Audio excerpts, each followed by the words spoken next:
También en su enseñanza Jesús les decía: cuídense de los maestros de la ley que gustan pasear con amplias vestiduras, ser saludados en las plazas y ocupar los primeros asientos en las sinagogas y en los banquetes. Incluso se tragan los bienes de las viudas mientras se amparan con largas oraciones. ¿Con qué severidad serán juzgados? Jesús, sentado frente a las alcancías del templo, miraba cómo la gente echaba dinero para el tesoro.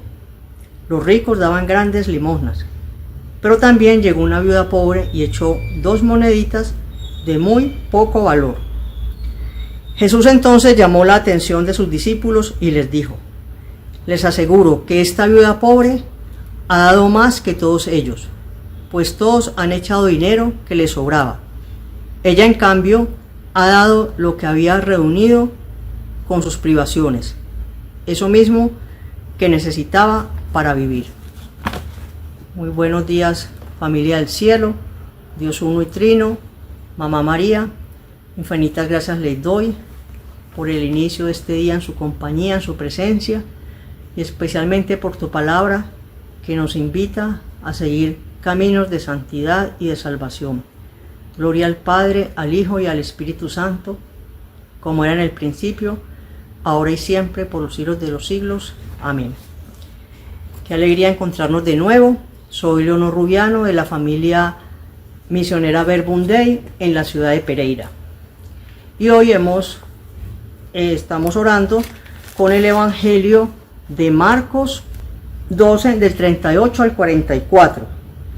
Marcos 12, del 38 al 44.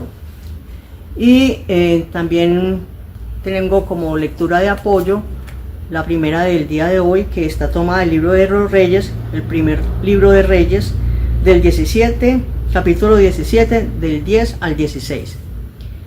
Y estas pautas las he titulado Toda nuestra confianza en Dios.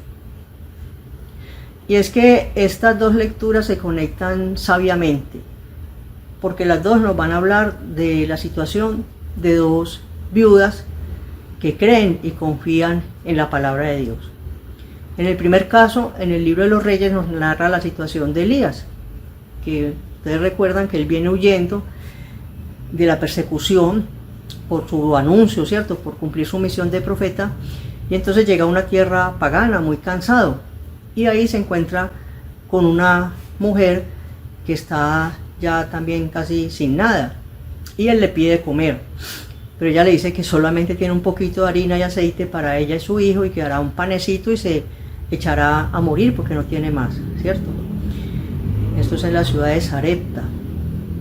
Pero Elías le dice: no, dame de comer a mí y alcanzará para ti y para tu hijo, y además nunca te les faltará nada. Y ella cree y comparte lo poco que tiene con el profeta.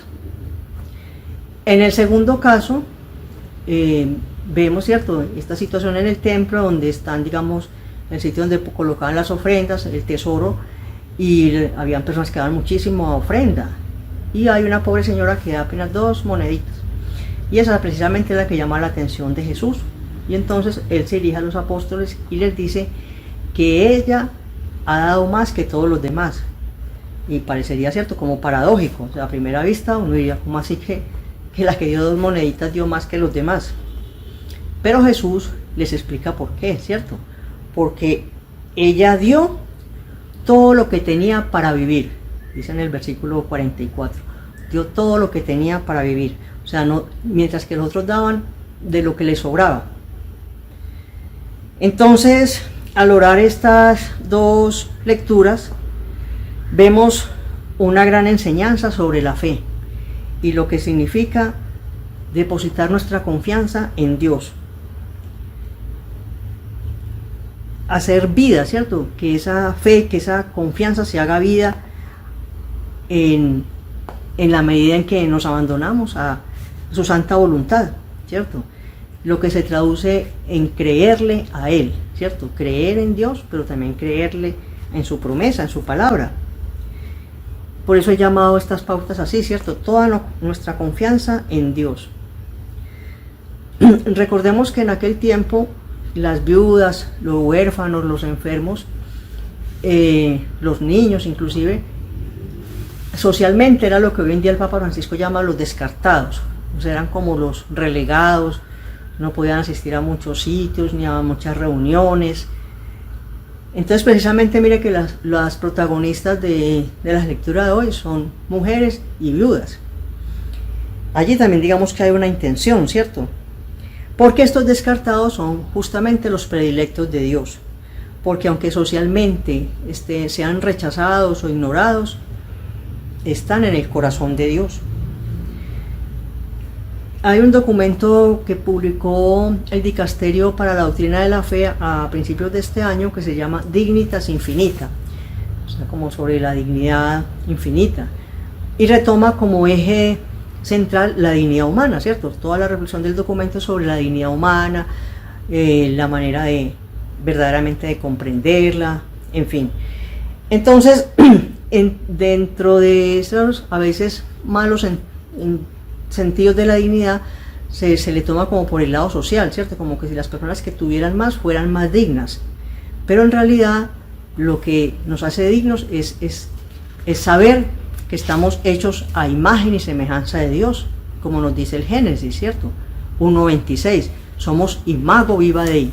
Y ahí es donde se fundamenta nuestra auténtica libertad. Ahora, la pobreza material no es, digamos, condición suficiente para la salvación, porque también hace falta poner de nuestra parte, ¿cierto?, de nuestra libre voluntad, porque como decía San Agustín, el Dios que te creó sin ti, no te salvará sin ti. Por eso es que la fe se manifiesta en ese amor a Dios y al prójimo, porque ninguno de nosotros es tan pobre que no pueda dar un consejo, un ratico de compañía, una sonrisa, ¿cierto? No tiene que ser solamente cosas materiales. En el caso de Elías, digamos que la señora que lo ayuda a él hace una obra de caridad evangélica, ¿cierto? Dar de comer al hambriento. Y ella confió y creyó en la promesa que él le hacía, que si compartía con él nunca le faltaría nada.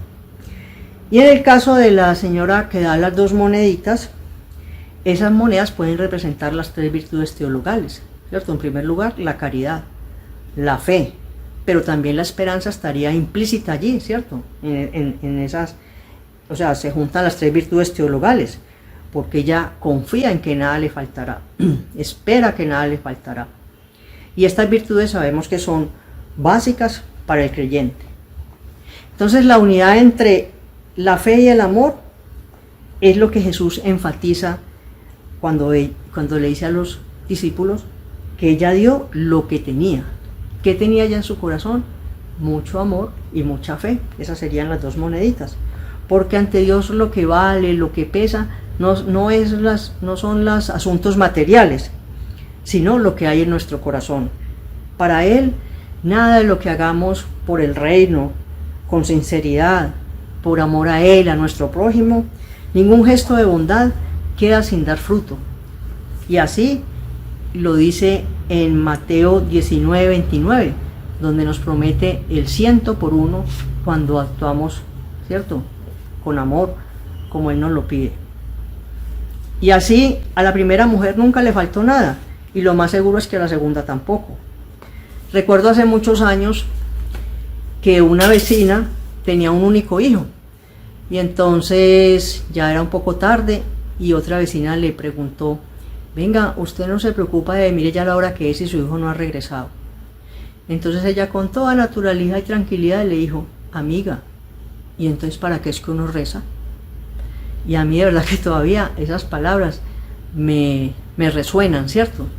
De lo que es como depositar totalmente la confianza en Dios, ese abandono, ¿cierto?, en que Él nos cuida como un Padre amoroso.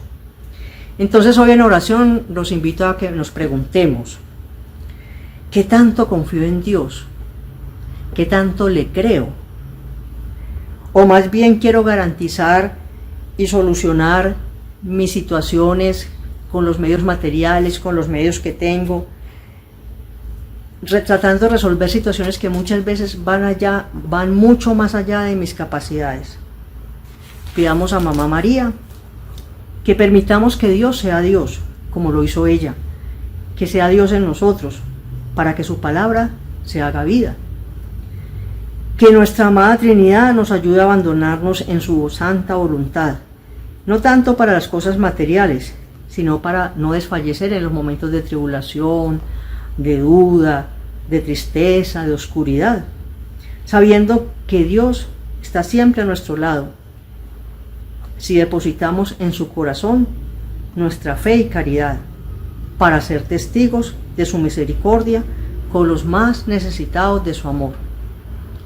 Un bendecido día para todos.